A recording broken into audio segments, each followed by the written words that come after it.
vie. Quitte à voyager à travers le temps en volant d'une voiture, autant choisir une qui est plein gueule. Pourquoi vous n'êtes pas venu me voir tout de suite au lieu d'appeler la police? Qu'est-ce que vous voulez de moi? Demandez-moi tout, mais donnez-moi ce que je vous demande. Qu'est-ce que vous demandez? Oh, j'ai libéré les 2 taureaux. J'ai l'impression que tout est redevenu normal dans cette baraque.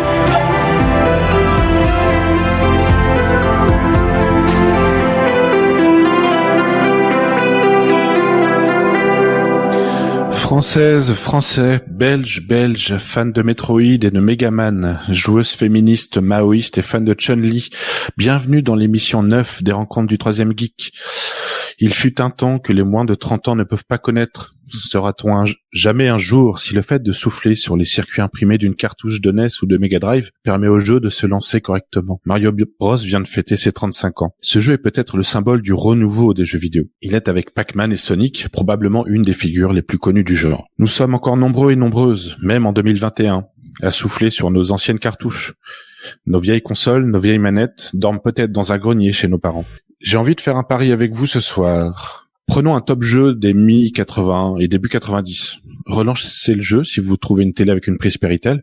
Replongez-vous dans ce gameplay si particulier. Est-ce que cela ne vous fait-il pas plaisir?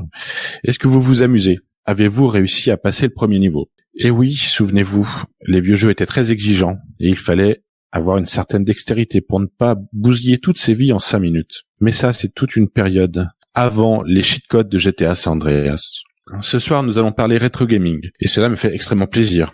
On parlera également des femmes dans le jeu vidéo, que ce soit des héroïnes, mais aussi des joueuses. Franck Patleguen est à la réalisation. Salut Franck. Salut. Et ce soir, nous accueillons encore une fois 2 chroniqueurs avec nous, et elle revient encore une fois, on va dire bonsoir Christelle. Salut Christelle. Faut que tu allumes ton micro, Christelle. Désolée, bonsoir. Comment ça va Christelle? Ça va très bien ce soir, je suis vraiment ravie d'être là et on va encore faire une super émission comme la dernière fois et on va même essayer de faire encore mieux. Encore mieux que la dernière fois. Encore mieux que la dernière fois. Bienvenue pour ton retour et on accueille un nouveau chroniqueur ce soir, Bennett. Salut Bennett. Salut. Est-ce que tu peux te présenter rapidement ce que tu fais dans la vie et quelles sont tes passions?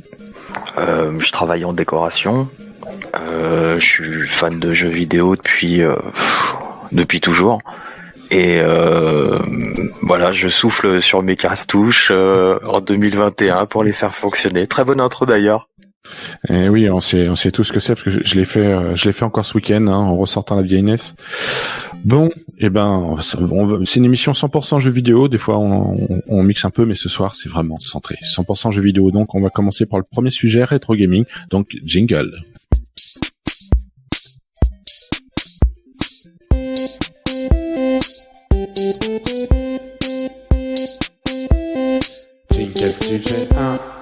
Sujet 1, le rétro gaming. Alors, Bennett, j'ai envie de te donner la parole en tant que invité spécial, maître émérite de rétro gaming. Est-ce que tu pourrais définir ce qu'est le rétro gaming? Le rétro gaming, si tu prends la définition, c'est tout le jeu vidéo qui a plus de 20 ans, qui est vintage en fait. 20 ans? Après, c'est une date, c'est ce qu'on, pour beaucoup, c'est ce qui fait passer dans le rétro en fait, parce que on va dire que une quinzaine d'années, ça suffit pas pour rentrer vraiment dans le vintage. C'est ça, c'est la définition, c'est 20 ans d'âge quoi.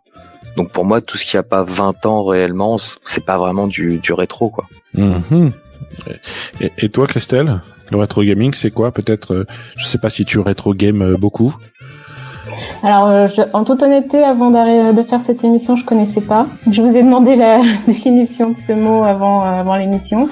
Moi, je serais plutôt une rétro gameuse modernisée, parce que du coup, je joue aux anciens jeux, mais sur des nouveaux ordinateurs. Donc Tetris, Mario à l'ancienne, Street Fighter, Mortal Kombat. Ah oui, donc les valeurs sûres du rétro gaming. C'est ça, mais du coup sur version 2.0, 3.0 si c'est possible. Oui, avec des graphismes améliorés. moi, je voudrais dire un premier truc concernant le rétro gaming, c'est que c'est un mot qui est valable pour les jeux vidéo, mais on parle pas de rétro ciné. C'est-à-dire que si on s'intéresse au cinéma des années 70, on dit pas j'ai un club de rétro ciné ou de rétro sculpture ou de rétro n'importe quoi. Donc c'est vraiment un monde qui est fait pour le jeu vidéo, enfin un mot fait pour le jeu vidéo. C'est ça, ouais. C'est limite injurieux, tu vois. Alors, si tu regardes, je sais pas, Citizen Kane ou Casablanca, tout le monde va te dire, oh, t'es cultivé. Par contre, si tu dis, j'ai joué au tout premier Super Mario Bros sur la NES, tu vas passer pour le dernier des geeks. Donc il y a quand même un petit problème d'image, je pense. Ah. Ça c'est intéressant parce que ça renvoie un peu à la première question. Et on va déplier un petit peu ça. Est-ce que c'est un phénomène récent pour les gens qui découvrent un peu le rétro gaming? Est-ce que c'est récent cette passion? On va dire que pour 2 à 3% de la population, non, et pour tout le reste, oui. C'est-à-dire que à une certaine époque, quand tu collectionnais du vieux jeu vidéo, t'étais un peu monté du doigt, tu sais, un peu l'idiot du village, celui à qui on lance des cailloux, quoi. Et bizarrement, avec l'apparition, le développement des consoles vraiment HD, où on a perdu un petit peu de gameplay, je trouve. C'est-à-dire que avant, étant donné qu'on n'avait pas de capacité graphique, on était obligé de faire des jeux qui étaient intéressants. Et du coup, aujourd'hui, comme on peut te lancer énormément de paillettes et de poudre aux yeux, on s'intéresse plus à la forme qu'au fond, j'ai envie de te dire. C'est pour ça qu'en fin de compte, pour moi, c'est intéressant de revenir à des vieux jeux parce que tu retrouves l'essence du gameplay, en fait. Mmh. Ah, mais tu prêches un convaincu, Christelle, toi, sur l'intérêt de jouer à ces jeux, à ces vieux jeux, même si c'est de version remaster. C'est quoi? C'est pour te dire, il y a des jeux, il y a des valeurs sûres et il faut quand même jeter un œil dessus. Oui, alors moi je suis pas forcément d'accord avec ce qu'il disait, le fait que. Très bien. Désolée. Il n'y a pas de problème, hein, justement, c'est bien d'en discuter.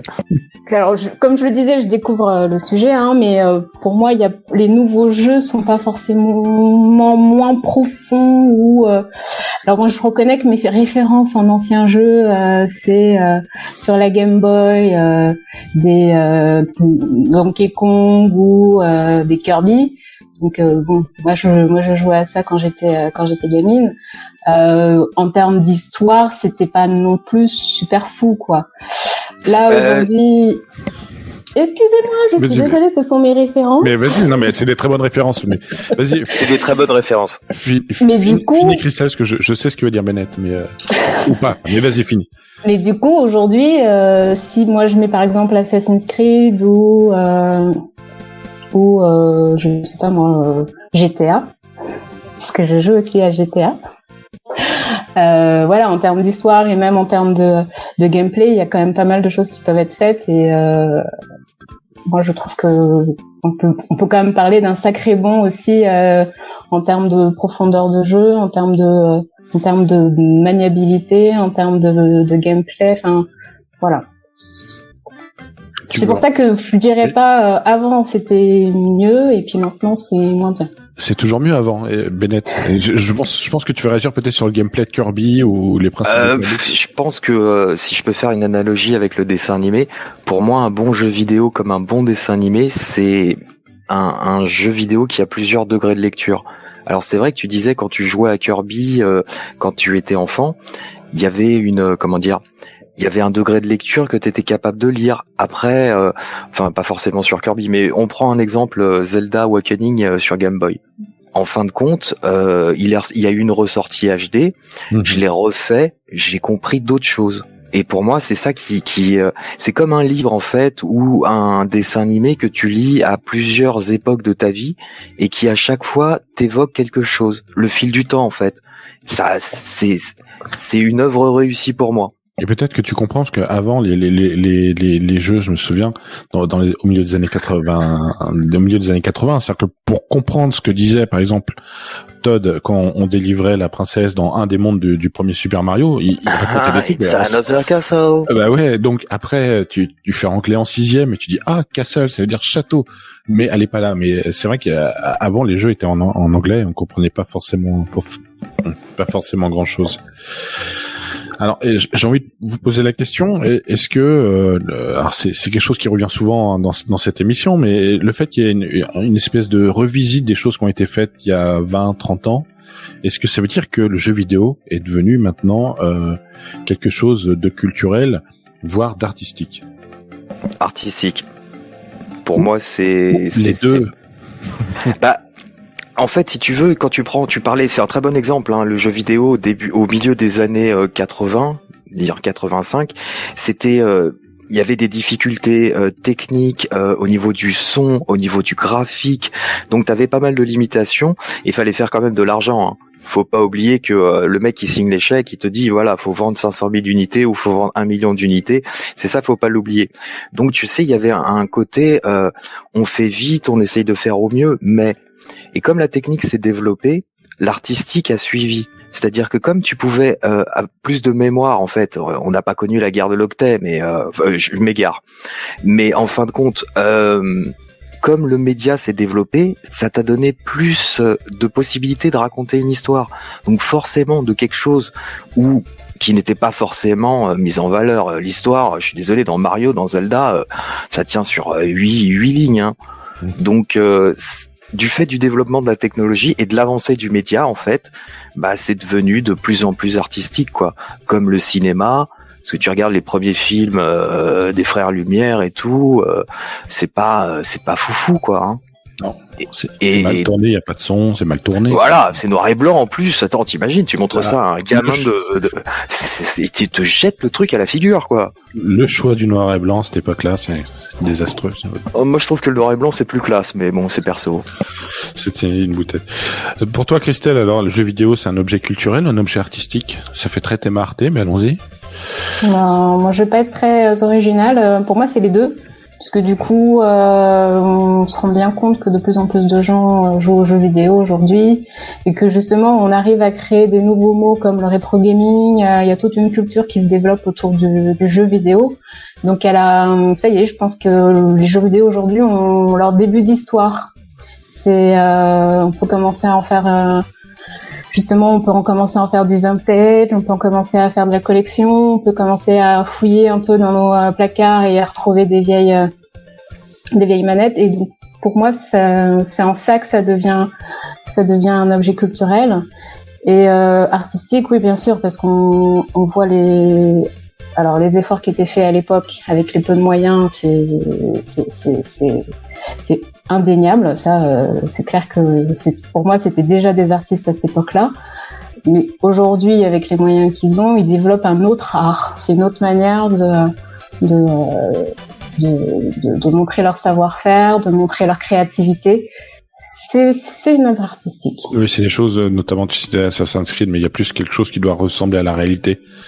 Et avec des paysages qui sont assez jolis, avec une physique qui va bien, la météo qui change en temps réel et tout le reste. Tiens, Christelle, je voulais te demander, je pose la même question à Bennett, c'est quoi tes souvenirs de joueurs, si on va dire sur un moment de jeu super sympa ou un truc qui te revient comme ça sur un jeu, une bonne surprise, un jeu que t'as du mal à finir. Faut pas forcément remonter bien loin. Moi, mon coup de cœur, c'était Ni no Kuni 2. C'est un jeu auquel j'ai joué il y a peut-être 2 ans, 3 ans. Mais en fait, c'est un graphisme sur la base de dessins animés à la japonaise. Et du coup, on a l'impression qu'il est super simple, que l'histoire va pas forcément être intéressante. Mais je trouve que c'est un jeu hyper complet parce que l'histoire est intéressante, le gameplay est intéressant, il y a de la magie, il y a des histoires avec des personnages, de nouveaux personnages qui apparaissent. Il y a construction d'une ville. Enfin, ils ont vraiment essayé de faire tout un univers qui est vraiment super enrichi. Et du coup, ça, c'est vrai que sans aller très très loin, c'est un des jeux vraiment qui t'a plus plu ou que t'as trouvé très complet. Qui m'a le plus touché. J'ai trouvé le plus complet, c'est ça. Ouais. Et toi, Bennett, si tu veux fouiller dans ta mémoire. Après, je vais faire mon vieux, moi, mais fais ton vieux. Donkey Kong. Donkey Kong sur Super Nintendo quand t'es arrivé. Country. Ouais. Ah ouais, je trouve que c'était vraiment une baffe graphique, toujours avec un savoir-faire très Nintendo au niveau du gameplay, mais une image très britannique, très rare quoi en fait. Je trouvais que c'était vraiment c'est un renouveau quoi, parce que la dernière image qu'on avait du gorille c'était sur Mario Kart. Et tu regardes, il y a une refonte complète du personnage avec assisté de Silicon Graphics à l'époque, hein, les mêmes ordinateurs qu'ont fait Jurassic Park. Donc c'est pour te dire qu'il y avait quand même du sacré level au niveau de la programmation. Et pour moi à l'époque, c'était vraiment autre chose, tu sais, un début de 3D, quelque chose vraiment, tu sentais qu'il y avait quelque chose qui était en train de se passer et que on était en train de passer du jeu vidéo, tu sais, un petit peu plat 2D et tout à quelque chose de avec plus de volume, tu sais, plus je sais pas, plus charpenté, plus qui avait plus de corps. Alors c'est sûr que c'est pas le jeu le plus ouf de la Super Nintendo, bien troisième meilleure vente quand même. Hein. Oh, c'est pas mal, hein. C'est pas mal. C'est pas mal. Moi, je préfère Super Mario World. Mais... Après, c'est pas pareil. Après, pour moi, c'est vraiment différent. Déjà, il y a un truc, c'est la musique de Donkey Kong Country, elle est oufissime. Hein. Tu sens la puissance de la Super Nintendo. Le problème de Super Mario World, c'est qu'il est sorti trop tôt. Ils avaient pas encore. D'ailleurs, tu vois le gap technologique entre Yoshi's Island. Je l'appelle pas Super Mario World 2, mais Yoshi's Island et Super Mario World. Yoshi's Island est une œuvre d'art. Voilà, oui, tu veux une œuvre d'art. Mais c'est moins connu d'ailleurs. Enfin, les gens retiennent pas parce qu'en plus, il a pas sorti trop tard. Et puis t'as vu la pub de l'époque, c'était une catastrophe. Ah non, je me souviens pas. Ah non, mais je te montrerai ça un jour, tu vas pleurer de rire. Hein. C'était un espèce de rappeur du 16e qui te faisait un speech rap sur. Ah, c'était une catastrophe. Ah, moi, je jouais à Street Fighter à cette époque-là. Moi, tu joues toujours en plus. Oui, j'y joue toujours. Très mal, mais j'y joue toujours. Non, mais moi, pas si mal. Moi, un de mes grands souvenirs, c'était quand même Megaman. C'est mon premier jeu que j'ai eu sur NES. Et le 2. Mais le 2. Bah oui, mais moi j'ai le 1. Non. Ah, t'as commencé par le 1? Bah j'ai commencé par le 1 parce que c'est le jeu que mes parents m'avaient acheté.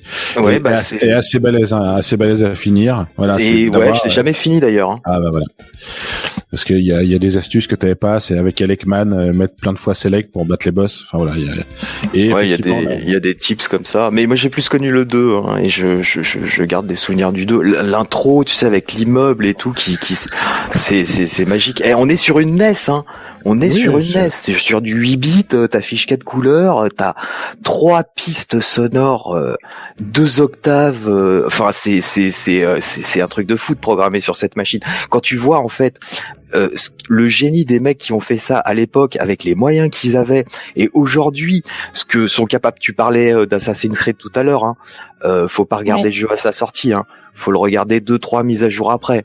Et c'est ça qui est fantastique, c'est-à-dire que aujourd'hui on te vend un jeu vidéo DLC compris. Oui. C'est-à-dire que tu sais que tu vas en bouffer de toute façon. Tandis qu'à l'époque, le jeu, t'avais une date de sortie, après t'as eu des révisions, mais c'était infime les révisions quoi. Donc tu vois, c'est ça en fait. Oui, et on parlera pas, on n'aura pas le temps de parler de E.T. sur Amstrad. Voilà, on n'a pas le temps, mais on fera on fait une émission sur les catastrophes du jeu vidéo, sur les grandes déceptions, mais voilà, on n'a pas le temps d'en parler parce que maintenant c'est l'heure de passer à Michto pas Michto. Donc Franck, si t'es prêt, jingle. Michto pas Michto. Alors, Michto pas Michto, petit rappel, j'ai une série de, combien j'en ai trouvé? J'ai 16 news,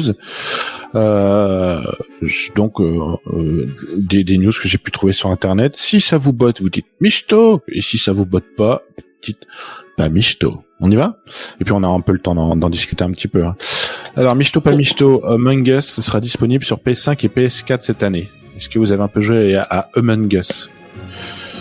Je connais, mais je pratique pas. C'est un genre de loup-garou, mais version numérique où tu dois trahir En fait, il y a 2 équipes, il y a 2 trahisseurs, comme on dit, traîtres. Traître, oui, c'est traître. Ouais, trahisseur, c'est traître. Et huit innocents, et en fin de compte, les traîtres doivent tuer les innocents et ne pas se faire démasquer. C'est un peu les villageois et loups-garous, quoi. Oui, c'est loup-garou. Tu connais, Christelle? Non, du tout.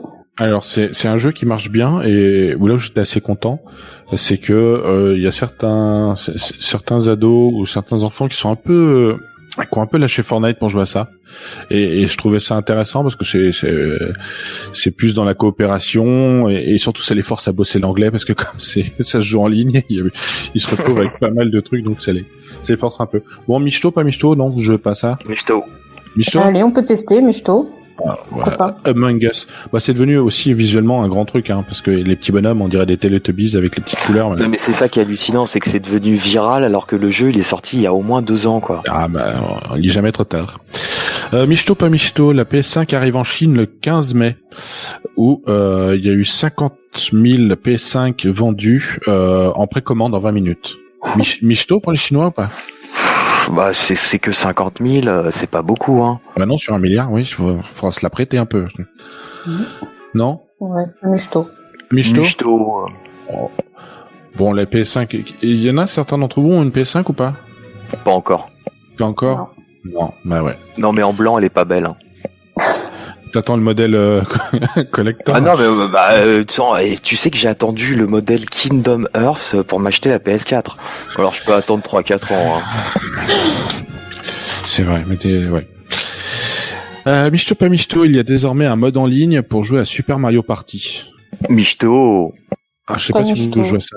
Pas Michto? Je suis pas très fan des jeux vidéo en ligne. Alors, mais Mario Party, tu vois ce que c'est? Je sais plus si t'as... C'est vrai que je dirais pas Michto parce que ça tue la convivialité. C'est-à-dire que Mario Party, c'était vraiment un jeu où tu jouais à 4 et tout, tu te bousculais sur le canapé et tout. Et là, oui, donc pas Michto. Ça finissait mal. Pour le Covid, c'est bien, mais sinon, non. En tout cas, oui, on entend la musique de Mario Kart, il me semble. C'est vrai que ça faisait partie des jeux vraiment locaux, mais il y a eu 13,90 millions d'exemplaires. Je pense que c'est pour ça. Les gens se sont dit, tiens, ça pourrait faire aussi, comme c'est un des, on va dire peut-être des top 5 ou top 6 des jeux Nintendo sur chaque console, que ça peut-être pouvait le faire. C'est en ligne. Michto pas Michto, le 25 mai sort Capcom Arcade Stadium, où c'est une compilation. Pour toi, Christelle, tu aimes les nouvelles compilations. Ouais, donc c'est sorti sur toutes les consoles. Oui, c'est tous les jeux Capcom dans Street Fighter 2, Ghost and Goblin, 1945, Final Fight. Bon, Bennett, toi, je sais que tu connais, mais est-ce que des nouvelles compilations pour toi, Christelle, t'achèterais? Oui. On se fait souvent je sais pas si les bundles, des choses comme ça. Oui. Dès qu'on a des occasions de se prendre des jeux en groupé, oui, ça coûte moins cher. Il faut savoir que nous, on est quand même du genre à attendre que le jeu descende à 5 € avant de l'acheter. Hein, donc, Des fois, t'attends longtemps, oui. En plus, c'est du jeu de 35 ans quand même. Hein. Il n'y a pas de vide-grenier en plus pour les apprendre, hein, c'est pour ça, c'est pas évident. Bon, Bennett, toi, tu vas me dire, non, mais moi je les ai déjà. Non, je les ai déjà sur 4 consoles, là, putain, mais c'est de la merde.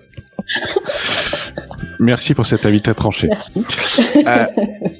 Michto, je vais me cacher dans un petit trou. Non, mais c'est vachement bien de permettre de découvrir ces jeux-là. Oui, c'est vrai que pour ceux qui connaissent pas, qui l'ont pas acheté déjà, 30. Et Ghost and Goblin, vous allez... Ouais, non, mais ça, pour se casser la manette, c'est top, hein. Vous allez aimer ne pas passer le premier niveau. Michto, pas Michto, le modèle de Wii en or de 24 carats de la reine d'Angleterre, parce que la mise à prix à combien? Rappelle-moi. 000. Ouais, voilà, c'est... $30 000. Une Wii en or de la reine. Oui, non, mais il y a qu'une seule manette, hein. Et un jeu. Parce que les jeux sont en or aussi? Non, mais en plus, c'est un truc tout pourri. Bon, Michto, excusez-moi, je suis trop... Pas Michto, trop cher. Ah, Michto, ça sert à rien. De toute façon, je suis sûr qu'elle y jouait jamais. Oh non, je pense qu'elle y jouait pas, non. Le tournage de la saison 6 de Peaky Blinders était interrompu pour non-respect des règles sanitaires. C'est-à-dire qu'ils n'ont pas respecté les trucs. C'est-à-dire que normalement, il y a eu un technicien qui a eu le Covid et normalement, ils auraient dû arrêter la série, ils ont continué. Est-ce que vous attendez la série Peaky Blinders ou pas? Non, je connais pas. Je connais, j'ai un pote qui regarde, je connais, c'est un truc dans les années 1900, c'est ça, c'est des gangs. Ouais, c'est après la première guerre mondiale, ça commence. Mais Ouais. là, c'était dans les années 30, il y avait la montée du fascisme en Europe. Non, c'est une excellente série, moi j'adore, c'est une de mes séries préférées avec Sons of Anarchy, mais on le dira jamais assez. Non, pas Michto, peut-être si vous regardez pas. À découvrir. Ben, si, quand même, Michto, parce que je trouve que on pourrait les laisser tranquilles, hein, c'est pas grave. Moi, je suis pas très Covid convaincante, mais du coup, bon, ok, ils ont continué, mais je trouve que c'est quand même mieux, quoi. Bon, là, c'était juste pour dire qu'on l'aura pas tout de suite. C'est pour ça que c'est un peu embêtant. Ouais. Michto pas Michto, il y aura une saison 33 et 34 des Simpsons. Donc, c'était signé pour 2 ans de plus. Alors, qui regarde encore les Simpsons Oui. Moi, j'ai arrêté à la Toi, saison 17 ou 18, mais je comprends. Franck regarde les Simpsons encore.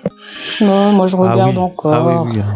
Alors, ça va sûrement sortir sur Disney+, hein, parce qu'ils ont les droits, mais c'est imbuvable. Enfin, moi, j'ai arrêté, c'est dommage. Hein. Pourtant, j'adore ce dessin animé. Donc, Michto ou pas? J'ai pas entendu. Michto. Bennett? Michto pour l'histoire. Michto pour l'histoire. Bon. Michto pas Michto, il y a un spin-off de la série How I Met Your Mother avec Hilary Duff. Pas Michto. Pas Michto, vous en foutez? Super Mario Land. Oui, derrière, mais Michto ou pas How I Met Your Mother, Bennett? Non, pas Michto. À cause du fait de.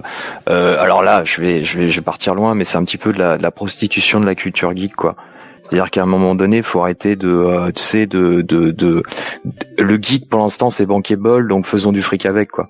C'est comme ça que t'as des Marvel, t'as des faites tout ce qui est bankable pour le geek, quoi. Bah, ça appartient à Disney, oui, effectivement. Tu sais qui, Hilary Duff? Je sais pas. Je ne sais pas, et peu importe. Allez, il reste moins d'1 minute. Michto pas Michto, il y aura la chasse sauvage dans la saison 2 de The Witcher. Alors vas-y, répète, pardon. Il y aura la chasse sauvage dans la saison 2 de The Witcher. Pour ceux qui ont joué à The Witcher 3, la Michto. chasse sauvage. Michto, bien sûr. Oui, Ah, Michto, bah oui. oui, géniale série, vraiment Ah, bah très bien. Ouais. Henri Cavill au top. Hein. Oh, on a déjà fait des On débats. attend la suite. On attend la suite. Ouais, avant la fin de l'année. Michto Oui. pas Michto, Stallone écrirait un préquel de Rocky sous la forme d'une série de 10 épisodes. Il sait écrire. Oh, c'est bon, pas Oh. Michto, là, Ah, ça suffit. Quand t'as écrit Rocky, tu peux. Ouais.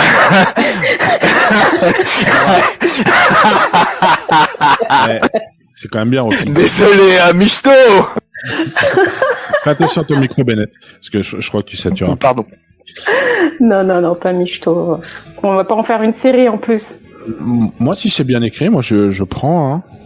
Non. Moi, Mais justement, ça rejoint un peu le sujet de la dernière émission que j'avais faite avec toi. C'était les anciens films cultes à vrai. remodifier ou pas. Ben voilà, on touche plus Rocky, c'est culte déjà. Il n'y a pas besoin de remodifier encore. Bien d'accord. C'était peut-on toucher au film intouchable. Je me Voilà, souviens de c'est ça, cette pardon. grande émission.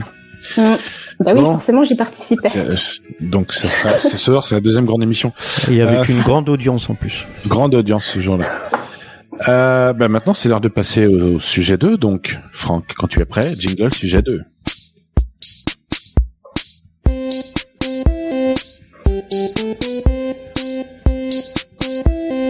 Jingle sujet 2.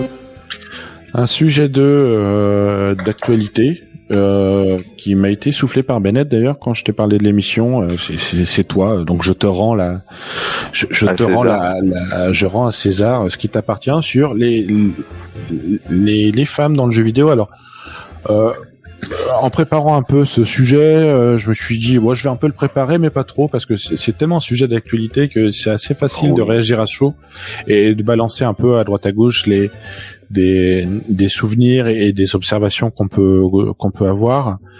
Donc par contre je voulais qu'on parle pas seulement des joueuses, on a déjà fait des stats, on les a parlé des stats un peu, le nombre de joueuses, les nombres de joueurs, la part des femmes dans les jeux vidéo, mais c'était aussi pour parler tout ce qui était créatif, en tout cas des héroïnes de jeux vidéo et des choses peut-être qu'on pourrait dire que c'est assez récent. Alors Christelle, à toi de commencer si tu le veux bien sur est-ce que tu peux me citer et sans parler d'Assassin's Creed parce que je te vois venir une héroïne de jeux vidéo qui comme ça te vient en premier. J'ai le droit d'en donner 2. T'as le droit d'en donner 2, allez vas-y. Alors Lara Croft. Oui. les gros seins, le short et les pistolets, forcément. Et après, je vais revenir un peu à des sujets un peu plus classiques.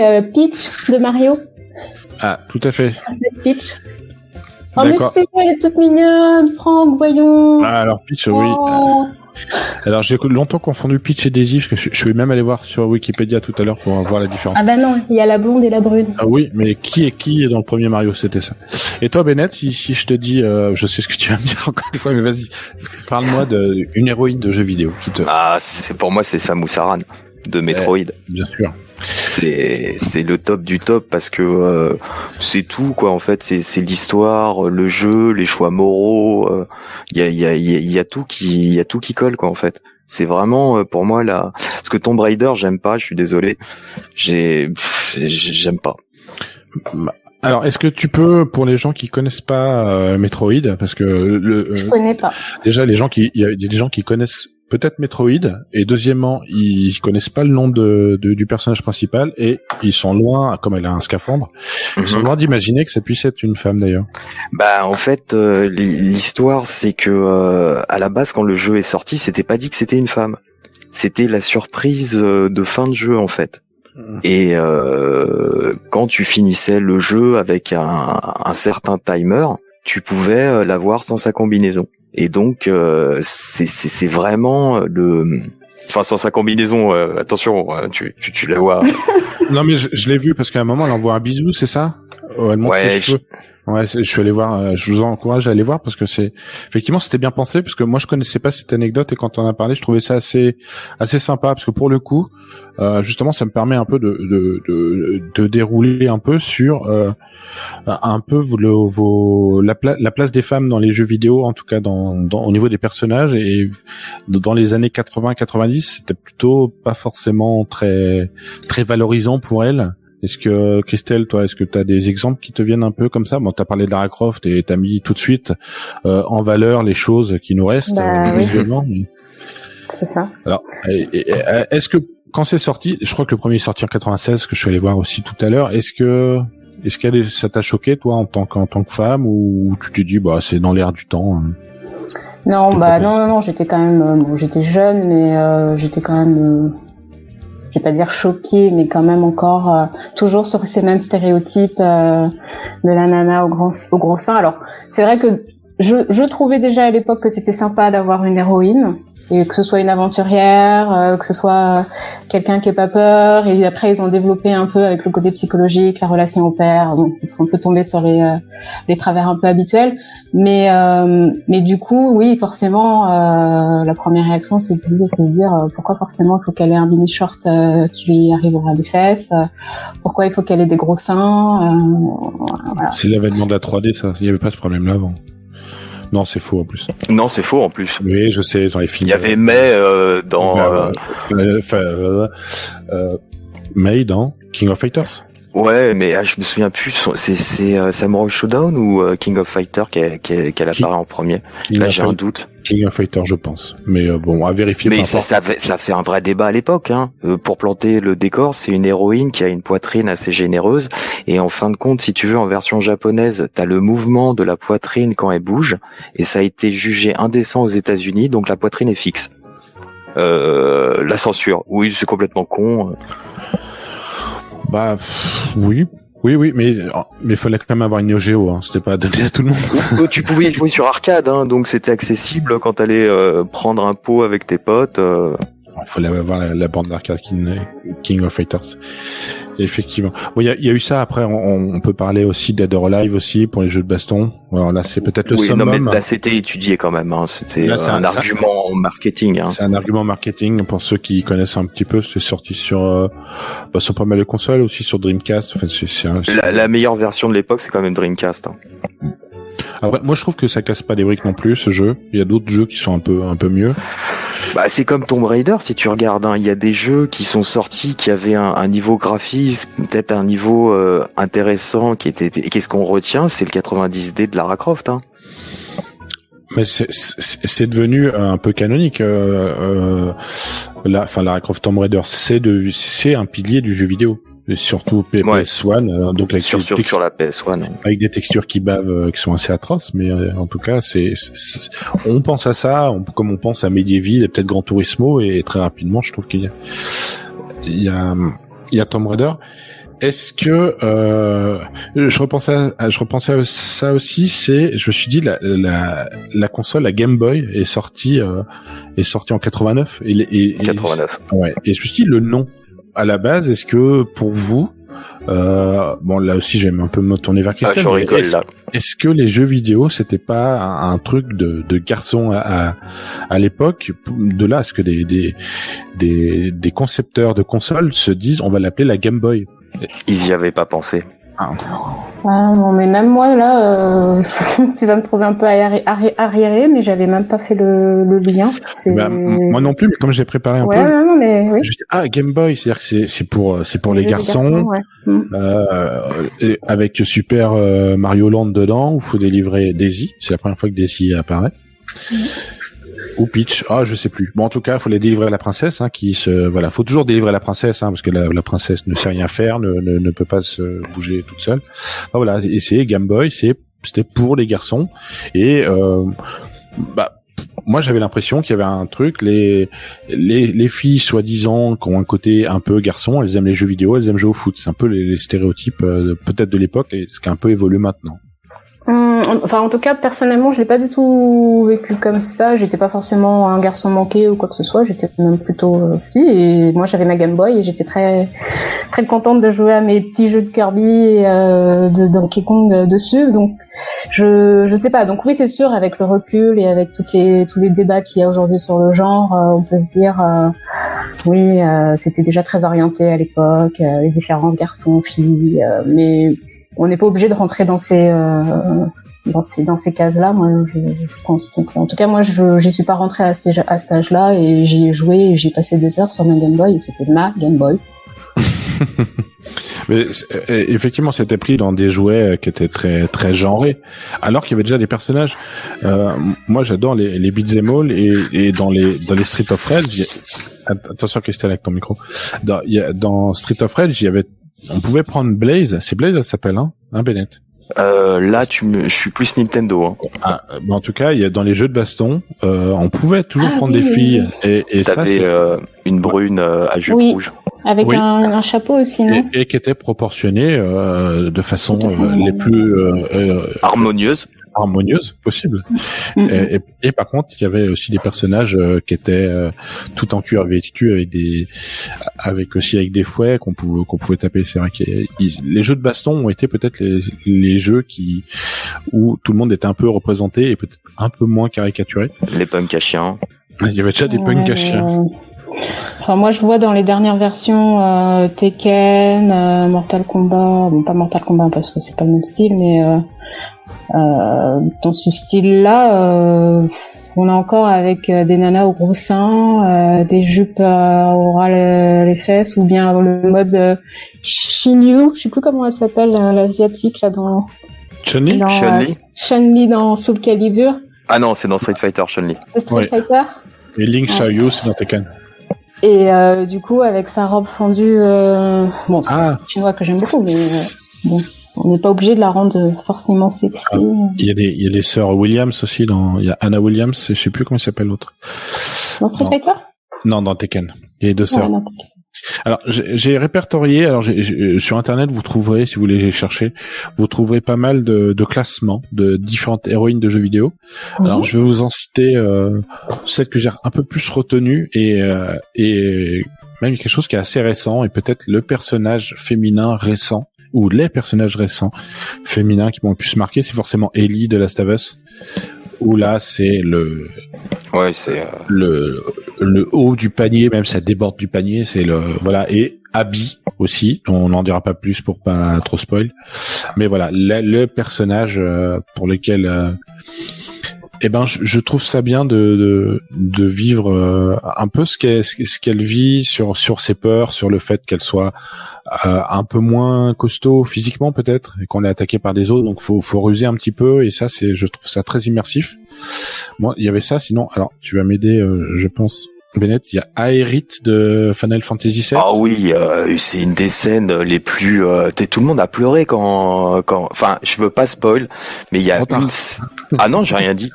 Il y a une scène avec Aerith qui a fendu le cœur de tous les gamers de l'époque. Final Fantasy VII, y compris aussi parce que tu perdais tes matérias si tu avais pas fait gaffe. Bon, les vrais vont reconnaître. Il y a un remake que j'ai laissé tomber au bout de 2 heures. Il y a Bayonetta aussi pour ceux qui aiment le cuir. Bourriner sur un bouton. Merci Bennett. Il y avait Face Connors de Mirror's Edge. Si vous aimez les jeux de les parcours. Les parcours. Jill Valentine qu'on ne présente qu'on ne présente plus. Voilà. Resident Evil. Voilà. Jade de Beyond Good and Evil. Ouais, on attend toujours la suite. Ça va venir, je crois, bientôt. C'est prévu. Ça fait 10 ans qu'on attend. Hein. Oh, bah, on n'est pas à 2 ans. Bah, c'est comme le prochain Metroid. Hein, ça fait 10 ans qu'on l'attend. Et ben, il y avait Samus Aran dedans, Lara Croft, The Boss de MGS3. Ça, magnifique. Ça vous parle, Metal Gear Solid? Non, c'est pas ma cam. The Boss, c'est le guerrier ultime de Metal Gear Solid. Bon, la princesse Peach, Chun-Li et Zelda. Voilà, c'est les héroïnes. Zelda qui a donné son nom. Alors c'est quand même un sacré hommage parce que le jeu il s'appelle pas. Enfin, si le 2 s'appelle The Legend of Link, mais la série s'appelle Zelda. C'est quand même un bel hommage. Sachant que Link, à part une fois, ne se fait jamais Zelda. Hein. Ils finissent jamais ensemble. Hein. Même pas un bisou, rien du tout. Elle lui file 5 rubis et dégage. Non mais c'est vrai en plus. Hein. Elle est autonome. Et ben justement, peut-être la femme est un peu plus autonome. Je voulais parler un peu de. Bon, il y a Aloy aussi, hein, de Horizon Zero Dawn. L'image de la femme joueuse. Qu'est-ce que tu peux nous dire, Christelle, sur toi, je sais pas, au boulot. Est-ce que autour de toi, t'as des collègues qui jouent, vous parlez, ça fait partie des discussions que vous pouvez avoir? Au boulot, non, puisque du coup, les personnes sont beaucoup plus âgées que moi et donc je joue pas aux jeux vidéo et donc je peux pas trop partager ça avec eux. Mais avec les copines, on a aussi nos délires mais plutôt sur Wii pour pouvoir faire des soirées. Entre nous et c'est passé un bon moment à rigoler quoi. C'est la console qui est quand même assez sympa. Il y a pas besoin d'être trop pro sur les manettes ou sur les jeux et il y a des jeux pour passer un bon moment donc ça on aimait bien ou bien les jeux un peu comme Guitar Hero où on s'achète tous les instruments et on passe une soirée à rejouer les Beatles. À mal rejouer les Beatles. Non, à très bien jouer les Beatles. Donc voilà, nous c'est plutôt si je dois en parler avec d'autres filles ou avec d'autres copines, ça serait plutôt ce genre-là. Sur du casual gaming. C'est ça. Et toi, Bennett, sur ton entourage, juste pour faire un peu une jauge, vu qu'on aime bien parler de jauge en ce moment. Oui, c'est pas faux, mais je joue plutôt en ligne, hein, donc c'est convivialité, c'est pas trop ça, quoi. Star Wars The Old Republic, je sais pas si tu vois, c'est un MMO, c'est un genre de World of Warcraft mais façon Star Wars. Ça résume assez bien et c'est pas mal, il y a le système de guildes et tout ça, il y a une convivialité, mais c'est vrai que en plus avec le Covid, comme on peut pas vraiment se rassembler, sinon c'est plutôt Street Fighter avec les potes, quoi. Et oui, c'est quand même les valeurs sûres ne meurent jamais. Les valeurs sûres du jeu vidéo. Et où il y a combien de filles dans j'ai un doute dans Street Fighter, il y a que Chun-Li? Non, après au début, il y avait que Chun-Li, mais après il y en a d'autres. Ils en ont ajouté là. Bon, Franck me fait des grands gestes, c'est l'heure de passer à la chronique. Les chroniqueurs vous répondent, jingle. Vite, sauvez-moi, je sais plus quoi faire. Je suis vraiment perdu, donnez-moi votre avis. S'il vous plaît, j'ai besoin d'aide. Vite, aidez-moi. Les chroniqueurs vous répondent. Alors, les chroniqueurs vous répondent. Alors, à la radio, on reçoit beaucoup de courriers, des gens qui vous posent des questions. Donc, je vais essayer de lire leur courrier et vous pouvez un peu donner vos réponses d'experts. Voilà, quand vous... Il y a des experts partout à la télé, donc il y en a aussi à la radio. Attention, un courrier de Biquette de Montreuil. Bonjour, je suis une grande fan de jeux de combat et de Street Fighter notamment. Je voulais connaître votre avis sur un personnage en particulier. Je ne suis pas très rapide pour effectuer des combos, mais grâce à Blanca, j'appuie comme une malade sur un bouton et je fais de l'électricité. Par contre, je perds. Pourriez-vous m'indiquer quand effectuer cette manipulation au cours d'un combat? Merci. Change de personnage. Christelle? Oui, pareil. Change de personnage. C'est pas le plus fort, c'est pas le meilleur. Hein. Ouais, puis matraquer ton bouton, c'est un peu le niveau 0 du skill, quoi.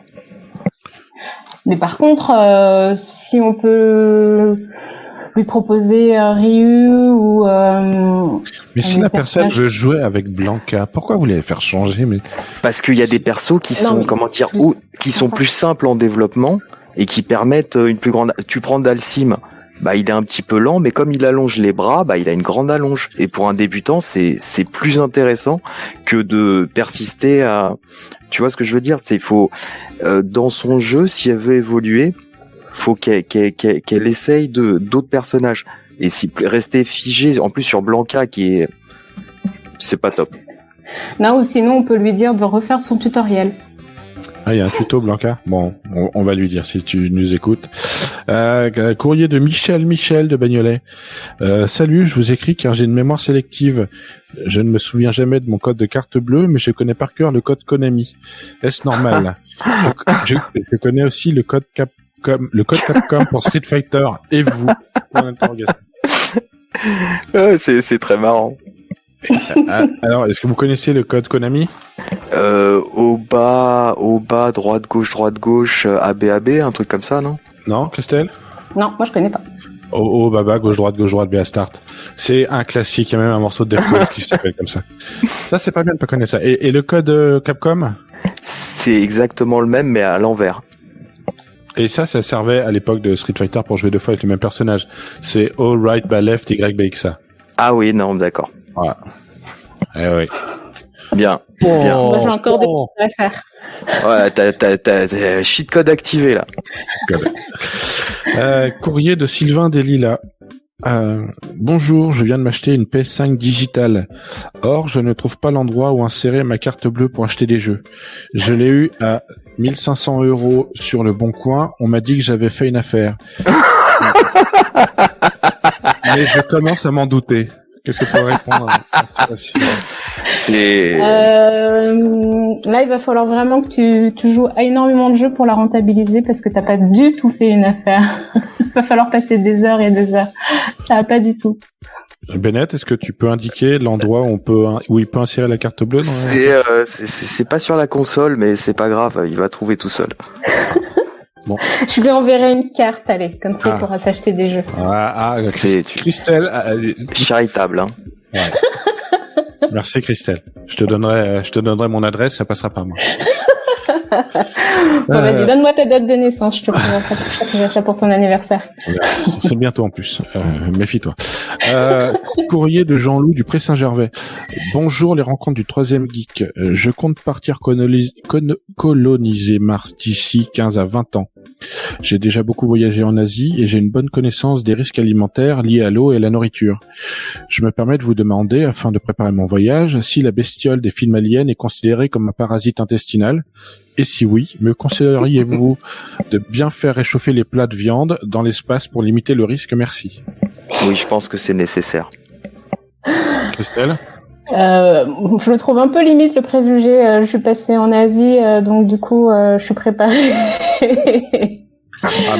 Alors ça peut être en Asie ou autre part, mais effectivement, il faut toujours bien faire recuire les choses pour éviter les symbiotes. Alors, s'il y arrive dans l'espace, il va falloir qu'il m'explique comment il fait, mais ok. Bah si, c'est SpaceX. C'est bientôt, il a dit 20-30 ans. Ouais. Non, mais allumer un feu dans l'espace, il va falloir qu'il m'explique comment il fait. Ah. Désolé. Hein. Il y a des fours à l'intérieur. Je reviens un peu au basique. Ouais, il est très terre à terre. Courrier de Janine de Boboche. Bonjour, la langue française se meurt avec tout ce verlan. Je n'y comprends rien. Mais j'ai un doute. Je m'appelle Janine. En verlan, c'est ninja. Je voulais donc savoir si les Tortues Ninja avaient un rapport avec mon prénom. Est-ce que le vrai nom, au départ, n'était pas Tortue Janine, avant que l'on utilise le verlan? Merci par avance. Alors là, c'est une révélation historique qu'elle vient de faire, là. Merci beaucoup, Janine. C'est une possibilité. C'est énorme, c'est énorme. C'est énorme. Moi, je reste persuadé qu'à la base, c'était Tortue Janine, et que, voilà. L'Amérique est passée par là. Ou alors, c'est plus plausible ou pas? Faut donner une réponse. Moi, je pense que c'est plausible. Hein. Il faut creuser l'hypothèse, faut vérifier avec les sources, tout ça, faire des recherches. Je pense que ça mérite. Là, moi, je suis d'accord pour lui débloquer des fonds pour qu'on mobilise des groupes de recherche pour ça. Hein. Donc, on voit que t'as économisé pendant le Covid, hein, Christelle. Hein, ah bah oui, je peux plus sortir. T'as plein de sous. Bon, courrier de Moundir de Koh-Lanta. Bonjour, je suis fan du jeu Duck Hunt sur NES. Je voulais savoir s'il y avait une fin à ce jeu et combien de jeux sont compatibles avec le pistolet. Autre question, peut-on arriver à tuer le chien dans le jeu? On peut pas tuer le chien. Et des jeux compatibles sur, il y en a 4 ou 5, non? En officiel, et il y a Chiller en non officiel. Il y en a 18, hein. Ah d'accord, il y en a beaucoup plus que ça. Ouais, alors. Il y en a 18. C'est une émission culturelle, on apprend des choses aussi. Ah bah je te remercie, hein, je pouvais pas tout. Mais t'as des noms là parce que j'ai regardé sur Wikipédia. Christelle, ça te parle Duck Hunt? Du tout. Du tout. C'est un magnifique jeu avec des tirs au canard. Et pour la petite info, il y a un niveau 99 et après le jeu il bug et donc ça s'arrête. Bon, voilà. Donc il y a quand même une fin quoi. Bah la fin c'est que le jeu bug après le niveau 99. Bah c'est comme le Pac-Man. Le bug. Courrier de Hervé du 93. Bonjour, je suis fan de cinéma d'auteur des années 80-90. Mes acteurs préférés sont Chuck Norris et Steven Seagal. Je voulais connaître votre avis. S'il y avait un combat, lesquels des deux gagnerait? Chuck Norris. Alors attends, vas-y, redis Chuck Norris ou Steven Seagal. Ah, c'est trop dur. Allez, juste pour être dans l'opposition, je dirais Steven Seagal, mais... Non, ils sont tous les deux très forts, et ça, c'est du high level du film d'auteur. Bah, écoute, c'est des films qu'on présentera dans nos écoles de cinéma. Bon, je crois qu'on a le temps pour un dernier courrier de Eliane de la Courneuve. Est-ce qu'on les écoute aussi à la Courneuve? Bonsoir, maman d'adolescents de 11 et 15 ans, je n'ai pu envoyer mes enfants en colonie de vacances l'an passé à cause du Covid. J'aimerais qu'ils puissent passer de bonnes vacances. Toutefois, j'ai regardé le film Vendredi 13 récemment et je redoute la présence de Jason dans le camp de vacances de la mairie. Devrais-je dissimuler des machettes dans leur sac durant le séjour ou bien trouvez-vous que j'exagère? Paul d'exagération. Non, il faut leur apprendre la formule magique Candyman devant un miroir. C'est la seule solution. Et donc Candyman sort et il peut contrer Jason? Ah bah oui. Ah, c'est pas mal. Et ça, Candyman, on peut le faire n'importe où. Donc, bah oui. Ça marche avec Beetlejuice? Ça marche avec Beetlejuice aussi. C'est vrai. Mais un petit miroir de voyage et ça fait l'affaire. Petite astuce. Bon, une spéciale dernière de Robert de la Boissière. Bonjour, dans Super Mario 3 sur NES, pourriez-vous m'expliquer l'intérêt du costume de Tanuki? Les vrais sauront. C'est volé? Le Tanuki, costume de Tanuki dans Super Mario 3. Tanuki? Ah oui, d'accord. Non, vous utilisez jamais le costume de Tanuki? Non? Il permet de se transformer en pierre si on fait... oui. Non, Tanuki, c'est pas le raton laveur? Bah si, justement. Et t'appuies sur... non, moi je fais pas ça, tu vois. Ah bah tu vois. Ça permet dis donc, c'était une bonne émission, tu m'as appris plein de trucs, hein. Tu vois, ça permet aux tortues squelettes de passer à côté. Ouais. Il nous reste... c'est pas sûr, sur France Inter qu'on apprendrait ça. Hein. Non. Je te jure. Merci, service public. On va passer aux séquences coup de cœur, donc jingle coup de cœur.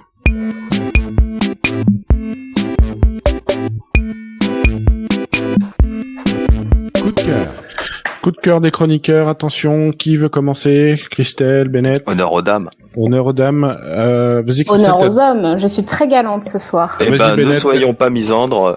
Moi, je voulais... 2 minutes. 2 minutes. Je voulais faire un petit coup de cœur quand même pour une de mes séries qui était vraiment très très bien à l'époque, c'était Lost. Donc je sais pas si vous vous souvenez, un avion qui se crache sur une île un petit peu bizarre, et il y a un développement personnage qui est excellent.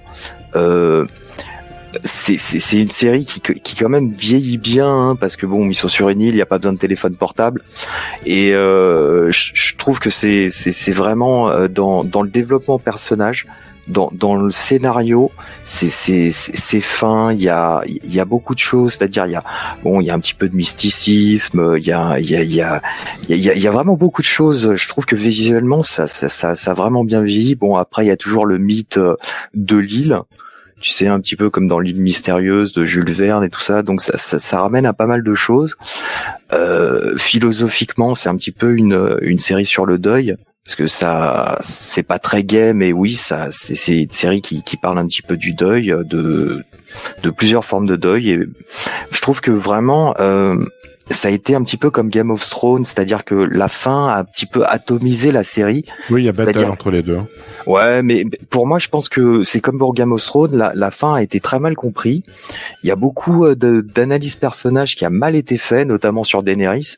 Parce que bon, on dit ouais, non mais elle devient complètement folle, c'est une psychopathe. Enfin, il lui arrive quand même un peu beaucoup sur la dernière saison, quoi. Genre, elle a perdu un de ses dragons la saison d'avant, elle en perd un autre là. Il y a comment il s'appelle, son protecteur là, qui meurt dans la. Donc tu vois, c'est un petit peu mal. Et Lost, pour moi, c'est très très bien aussi, malgré la fin qui ne plaît pas à beaucoup de monde, comme Game of Thrones.